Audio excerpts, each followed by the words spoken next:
Hello and welcome to CoreTV News on the Hour. I am Olajumoke Olatuju. At least 20 people were killed when a female suicide bomber detonated explosives at a bus station in Maiduguri. The explosion happened near a fish market in the Baga Road area of the city at about 3:50 p.m. local time. Eyewitness report says casualty figure has risen to 20. President Muhammadu Buhari on Monday formally resumed work in his office inside the presidential villa, Abuja. This is the first time since the May 29 inauguration that the president will show up at the State House on a working day. Vice President Yemi Osinbajo and service chiefs also turned up at the presidential villa for a meeting with the president. Also, President Buhari has formally met journalists accredited to cover the State House on his first working day at the presidential villa. He used the opportunity to again reaffirm the task at hand with a virtually empty treasury with debt running into millions of dollars. President Buhari also solicits the cooperation of journalists and other Nigerians as it gets down to tackling the country's social-economic problem. I got one of you, the best one of you, so that he can consistently defend me against you.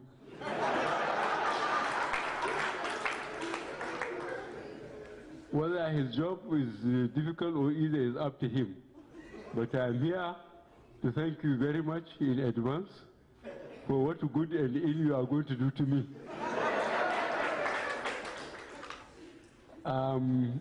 My not so easy relationship with you, that we're willing to do our jobs. We want to capture the achievements of your administration and the change that we are eagerly expecting. It means that we will educate the public. And if necessary, we will be your defenders, throwing light on issues that need clarification. All we are begging for, Your Excellency, is that you engage us. You carry us along. You accept us as your foot soldiers, and we will promise we will do our best by you. President Buhari has also ordered the dismantling of all military checkpoints set up in the aftermath of Boko Haram attacks across the country. The decision was taken at a meeting with service chiefs on his first day at the presidential villa. Defense Minister Alex Bade, who was part of the meeting, was not willing to speak, but Permanent Secretary in the Ministry of Defense Aliyu Ismaila disclosed the outcome to State House correspondents. Vice President Yemi Osinbajo has advised that a good father should leave the value of integrity to their children. The Vice President, who spoke on Sunday at the occasion of the Father's Day celebration at the Aso Villa Chapel in Abuja, said what a good father should leave for his children is not money but values of the Lord Jesus Christ, stressing that these values are integrity and forthrightness. He said what the nation needs now is people whose yes is yes and no is no, and the people of honesty, noting that this is the kind of value that the children can benefit from.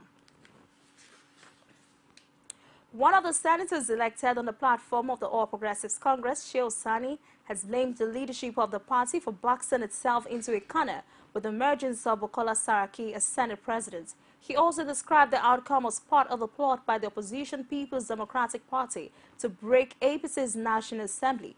Senator Sani was speaking at an interactive session with journalists in Kaduna. I believe it was an opportunity we missed, and the election of Saraki, from a legal point of view, could only be contested whether a forum has been made in terms of the election itself. And these are issues that the legal minds will continue to juggle with. But what we are trying to do within our party is that those who have perhaps the local standing to go to court is the party, and also those of us who were not present when the election took place. As far as I'm concerned, I will subject myself to the positions of the party and that of President Muhammadu Buhari over this issue. The Akwa Ibom Governorship Election Tribunal sitting in Abuja is reserved till further notice, ruling on application for the relocation of the tribunal to the state. At the resumed hearing, Defense Counsel Adeboyega Awomolo urged the court to make an order directing the relocation of the tribunal to the state. But counsel to the petitioner, Wole Olanipekun, objected to the application on the ground that tribunal must not sit in the state where election was conducted. He cited the case of Ekiti State governorship election petition, which was transferred from the state to Abuja and judgments delivered. The two-man panel, led by Justice Sadiq Umar, also adjourned till June 24 to rule on application asking for transfer of election materials for inspection. Our position is that the governorship tribunal for Akwa Ibom has to sit in Akwa Ibom. It can be in any location but within Akwa Ibom. And that is why we came to court for that judicial interpretation. The reason they sought for extension of the order already granted them to inspect was that INEC was frustrating their efforts. And principally, we're saying that that never happened. If they ran out of time and were unable to discover something meaningful in order to enhance their case, the natural thing would have been to bring it before the tribunal instead of indicting INEC officers who did everything humanly possible to facilitate the petitioners obtaining the documents. So primarily that was our objection. And then secondly, the aspect of asking INEC to transport very sensitive election materials from Uyo to Abuja. This is still CoreTV News on the hour. We'll take a quick break. I'll be back on more stories. Please stay with us. Every day, every hour, and every minute, news break in Nigeria. Things happen so fast, it's most times difficult to track and comprehend them. But that's what we do right here on Digit 360. 2015, would you want to come back again? It's like asking Jesus Christ if he knew he was going to die, will you want to come back as the savior of the world again? We do not just help you track the stories, we break them down, explore all the angles, analyze the issues so that you can fully comprehend the stories and use them to make the right decisions.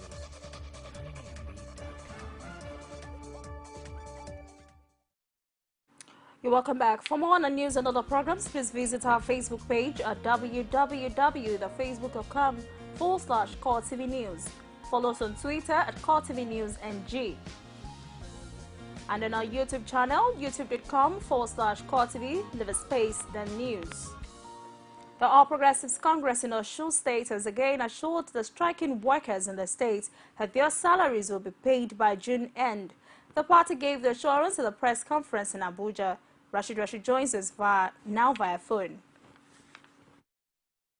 The press conference was an elaborate one attended by journalists and thousands of All Progressives Congress leaders and supporters in Osun State. The conference was called to clear the air and to also intimate party members on the state of Osun economy, particularly the non-payment of workers' salaries. The party rose to defend Governor Ramufu Aregbesola, who has received barrage of criticisms from the opposition People's Democratic Party in the state. Now allocation has dropped by 80%. For instance, at the peak of statutory allocation to Osun, the state got 5.5 billion in February 2013, but this has dropped to 466 million by April 2015. While salary and emolument was 1.4 billion when we came in November 2010, it stands today at 3.6 billion, following the increase in minimum wage in 2012. While promising that the striking workers will be paid before the end of this month, the party is seeking for a bailout from the federal government. However, what is not certain is whether the government will clear all the outstanding salaries at once. We will pay all money owed. We will pay all money owed. It's an obligation to us as government, and we pay everything. That's it.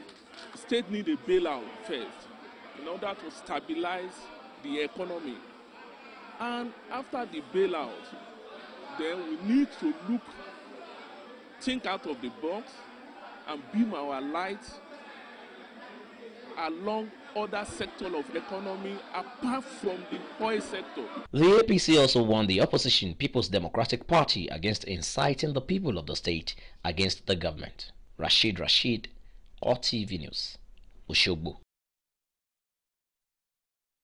The movement for the emancipation of the Niger Delta has threatened to resume hostilities in the region if federal lawmakers fail to cut down their salaries and allowances. Mendy issued this threat in a statement signed by spokesman Jomo Gbomo and made available to newsmen. The militant group based the threat on what it described as the ostentatious lifestyle of legislators. Mendy argued that it was wrong for individuals to appropriate to themselves huge salaries allowances at the expense of millions of Nigerians who have for months been denied their salaries, pensions and other due benefits. It also noted that all this is happening at a time the Niger Delta region, where the bulk of the nation's revenues come from, continues to suffer neglect and environmental degradation. Men wants that Nigerians should blame the members of the 8th National Assembly if its members carried out their threat to return to the Greeks. A Lagos High Court in Ikeja on Monday dismissed the 25.7 billion naira criminal charge preferred against the former managing director of PHB Bank, Francis Atuche, and others. Atuche was set free along with his wife, Elizabeth, and the former chief financial officer of Bank PHB, Ugo Anyanwu. The three persons were prosecuted by the Economic Financial Crimes Commission for allegedly stealing 25.7 billion naira from the bank. In a ruling delivered by the presiding judge, Justice Lateef Lawal Akapo, the court held that it is duty-bound to comply with the decisions of the Court of Appeal in the appeal of Oke Iwonsu and Erastus Akibola. The judge noted that through the prosecution in its submission was right to say that the counts 1 to 10 of the charge was anchored on stealing, which falls within the purview of State High Court. However, the judge maintained that the prosecution did not make any submissions as whether count 11 to 27 have any nexus with shares and stocks. A Lagos High Court Ikeja has convicted and sentenced one Emmanuel Osita, also known as Chooks, to 3 years imprisonment for obtaining money by false pretense. The convict was arrested by the Economic and Financial Crimes Commission based on a petition from a legal practitioner on behalf of one Veronica Okwonkwo, an 81-year-old woman who was the victim. The convict was said to have conspired with other persons who are still at large and falsely represented to the victim that they had the capacity to produce local and foreign currencies from pieces of papers by dipping them into mercury. Osita and his accomplices hoodwinked the 81-year-old woman to let go of 120,000 naira as registration fee, with Mercury Company proud to the procurement of the chemical. The octogenarian was also introduced to sell her property in Festac Town, Lagos for 27 million naira, and the proceeds appropriated by the convict and his co-travelers. Upon his arrest, the convict was arraigned on July 1, 2014. He subsequently pleaded guilty after making restitution to the victim, including the property valued at 27 million naira, which the alleged buyer forfeited to the victim. Based on his plea and the restitution of the victim, Justice Lawal Akapo convicted and sentenced the accused to 3 years imprisonment without any option of fine. The police have arrested 45 armed robbery and kidnapping suspects in Lokoja, Kogi State within 3 weeks of the deployment of a special operations squad to the state. Police spokesman Emmanuel Joko said at a news conference that the suspects included a relative of the former minister. Items recovered from the suspects during separate raids include arms and munitions, charms, machetes, as well as ATM cards of different banks. Pius Samuel reports. Arrest of suspected armed robbers and cattle rustlers.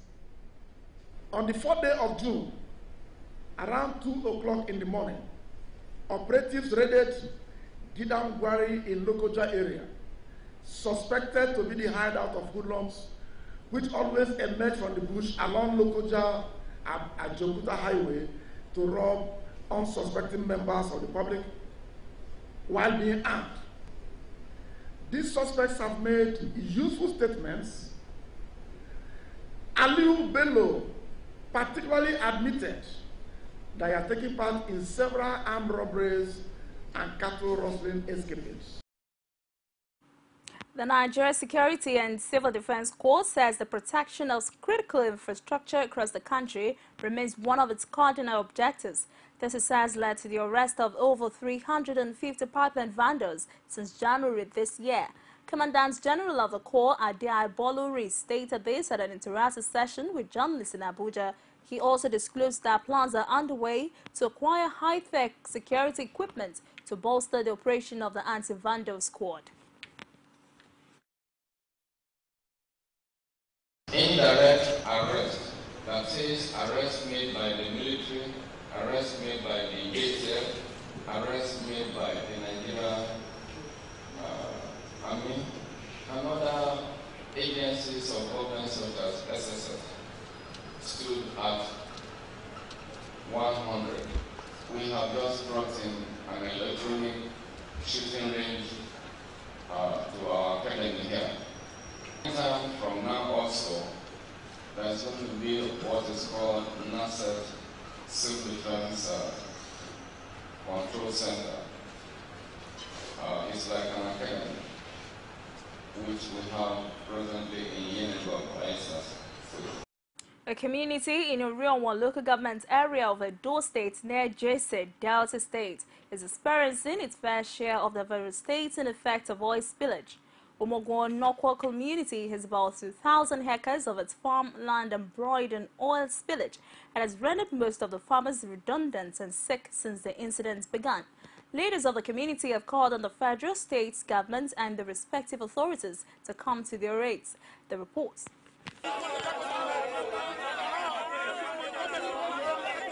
The hectares of land where the incident took place last year, March, is currently not in good shape as most of the affected farmers complain they cannot grow crop for daily feeding, adding that since it started, they have lost no fewer than 14 persons, while some others are receiving treatment with cough and skin rashes as the most profound ailment among children. We stand here before you people. We perceive the heat. So no one, we don't know where we are going. I beg, we beg the federal government to see they come to at our age. Because the crops now, we are even, it causes different diseases to our head now. We have no food again. The land which we cultivate, which we use to cultivate our crops, is we have no land again for us to cultivate our crops. I beg you, federal government should come to our aid. Water is no longer useful. The area polluted, the source of water we have here. We are even suffering. Even where to get water now is very difficult for us. So we appeal to the state government and even the federal government to come to our aid. The community youth leader, Michael Egage, others protesting locals and farmers who spoke in separate remarks appeal for urgent measures by government to address the situation. About 2,000 hectares is affected. Right now you can see all the crops planted in my community, they are all dead. You know, I've wrote PPMC and they refuse to even come to our aid, you know.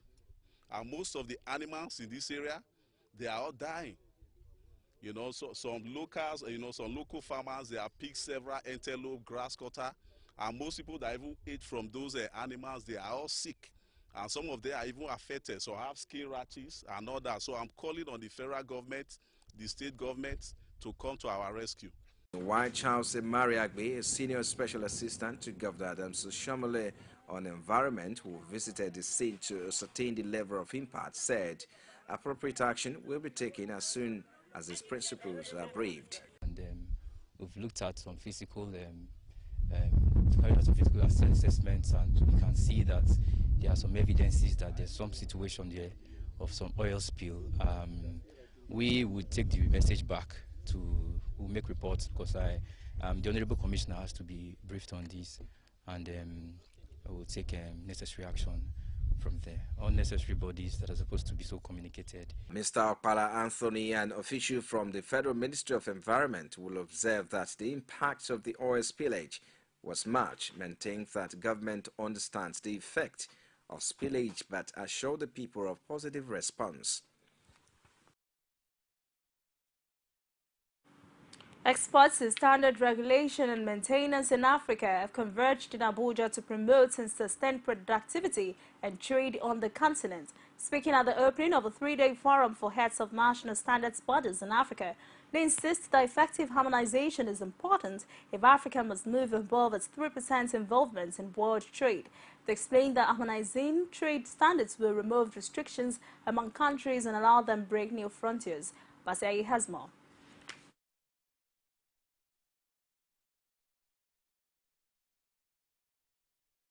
Because I know that if Nigeria and South Africa, or Nigeria and Cameroon, or Nigeria and Kenya trade with each other, that trade will be more efficient, either in terms of moving the goods, or even in terms of the effectiveness of the cost of that transaction. Why should Africa account for less than 3% of the world trade? A very huge continent with all the promises that we have. I believe that under the auspices of standardization. Just watching CoreTV News on the hour. We'll take a quick break. I'll be back with my stories. Please don't go away.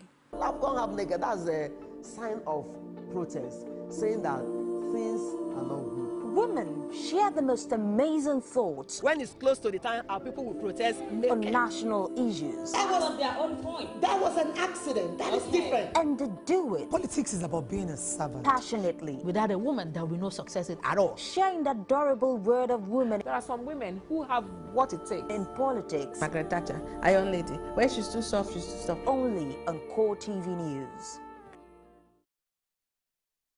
And outside Nigeria, South Africa's government on Monday denied secretly plotting a safe exit from the country for Sudanese President Omar al-Bashir, despite an international arrest warrant and war crimes charges.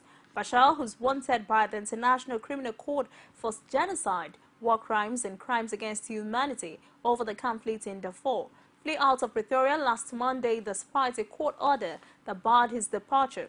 South Africa's Sunday Times reported a secret meeting of top ministers that mapped a deal to protect Bashir.